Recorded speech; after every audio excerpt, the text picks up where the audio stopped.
दोस्तों आज के इस वीडियो में एक बहुत ही इंपॉर्टेंट टॉपिक के बारे में हम लोग बात करने वाले हैं। ये टॉपिक है दोस्तों सीआरओज के बारे में। इंडिया के दो ऐसे सीआरओज हैं जिन्हें एफडी की तरफ से वार्निंग मिली है या फिर हम बोल सकते हैं कुछ लेटर्स मिली है जिसकी तरफ उन्होंने क्लैरिफिकेशन देने के लिए कहा है। तो आखिर में टोटल मामला क्या है और सीआरओज क्या होती है, इसके बारे में आज की इस वीडियो में थोड़े से हम जानने की कोशिश करेंगे, क्योंकि आप बहुत सारे लोग ऐसे हैं जो डिग्री खत्म होने के बाद बी फार्मेसी खत्म होने के बाद इन सीआरओज कंपनीज में काम करोगे।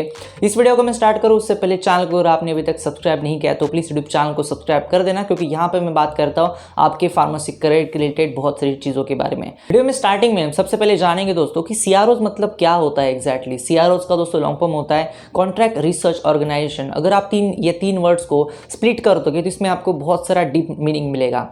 कॉन्ट्रैक्ट का मतलब ये होता है दोस्तों कि कौन सी भी चीज़ एक टाइम फ्रेम के लिए, कुछ टाइम फ्रेम के लिए करना, यानी अगर आप कोई एक चीज़ कर रहे हो तो 2 महीने के लिए, 4 महीने के लिए, 4 साल के लिए, कुछ स्पेसिफाइड जो टाइम फ्रेम होता है उसके लिए उसके अंदर उस काम को करना। रिसर्च का मतलब अगर मैं फार्मेसी के रिलेटेड बोलूँ तो रिसर्च का मतलब होता है दोस्तों क्लिनिकल ट्रायल्स, और ऑर्गेनाइजेशन मतलब कंपनी जो स्पेसिफाइड टाइम फ्रेम के लिए, टाइम पीरियड के लिए अपना आपका काम करके देगी, आपका रिसर्च करके देगी। इसे बोला जाता है दोस्तों फार्मेसी फील्ड में कॉन्ट्रैक्ट रिसर्च ऑर्गेनाइजेशन, सीआरओज। वैसे बहुत सारी दुनिया में तरह तरह की कंपनीज है, इसमें नाम आते दोस्तों कोवैंस, पैराक्सेल, बायोक्लिनिका जैसे। लेकिन इंडिया में जो दो सीआरओ कंपनीज है इन्हें एक्चुअली वार्निंग मिली है, एफडीए की तरफ से क्लैरिफिकेशन मांगा गया है एक ऐसी चीज़ के लिए जिसका नाम है दोस्तों डेटा इंटीग्रिटी।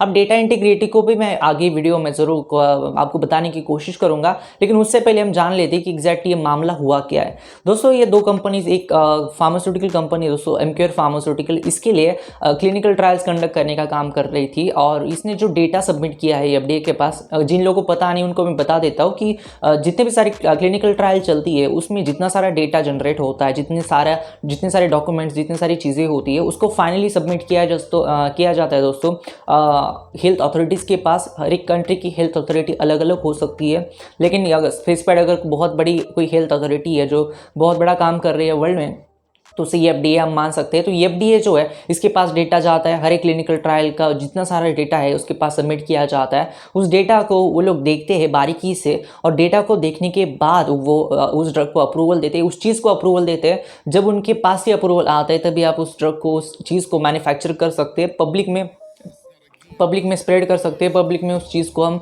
ले जा सकते हैं। उसके बावजूद आप कौन सी भी चीज़ मार्केट में नहीं ले जा सकते।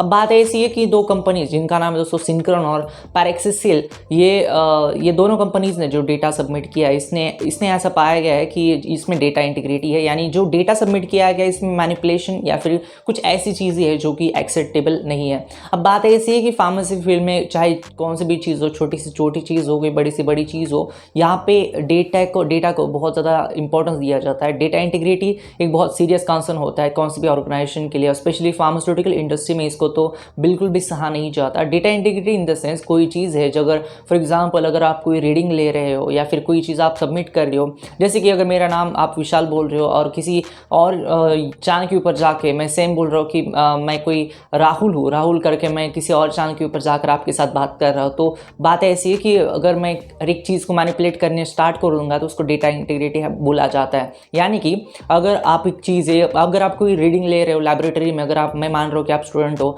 आप कोई लैबोरेटरी में रीडिंग ले रहे हो और रीडिंग लेने के बाद आपने ऐसा देखा है कि उस चीज़ की जो वैल्यू है वो 20 है, लेकिन 30 उसका पासिंग रेट है, यानी अगर आप 30 उस टीचर को दिखाओगे तभी आपको मार्क्स मिलेंगे अच्छे।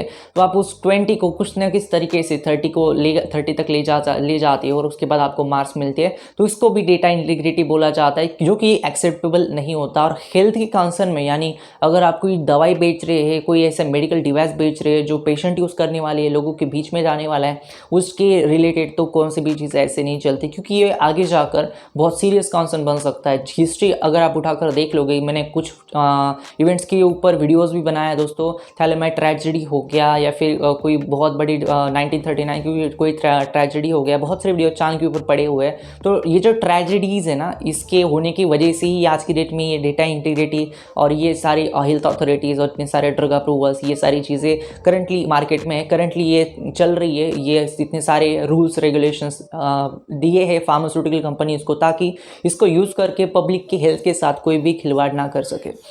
तब आगे जाकर ये क्या करेंगे, कैसे उसका आंसर करेंगे, ये तो बहुत बड़ा वाला क्वेश्चन होगा। लेकिन एफडीए ने ये भी बोला दोस्तों कि आपको इसका आंसर नहीं देना है, आपको ये जो सारा डेटा है इसको फिर से सबमिट करना है। यानी जो क्लिनिकल ट्रायल्स होती है फेज़ 1, 2, 3, 4, यानी मार्केट में ड्रग जाने तक जितने सारे फेजेस होते हैं, या फिर मार्केट में जाने के बाद भी जितने सारे फेजेस होते हैं, इसका जितना सारा डेटा कलेक्ट किया गया है उसको फिर से सबमिट करने के लिए एफडीए ने बोला है। एक फ्रेश डेटा सबमिट करने के लिए एफडीए ने बोला है। अब आगे देखते हैं क्या होता है, लेकिन ये बहुत सीरियस कॉन्सर्न है और फार्मास्यूटिकल इंडस्ट्री में आपको डेटा इंटीग्रिटी ये चीज़ पता होनी चाहिए। ये था आज का वीडियो को मैं एंड करूँ उससे पहले चैनल को अगर आपने सब्सक्राइब नहीं किया तो प्लीज़ यूट्यूब चैनल को सब्सक्राइब कर देना, क्योंकि यहाँ पे मैं बात करता हूँ आपके फार्मास्यूटिकल करियर के रिलेटेड बहुत सारी चीज़ों के बारे में। और एक बार वीडियो को लाइक कर देना और इस वीडियो को आपके दोस्तों के साथ ज़रूर शेयर कर देना। धन्यवाद दोस्तों ये वीडियो देखने के लिए, धन्यवाद।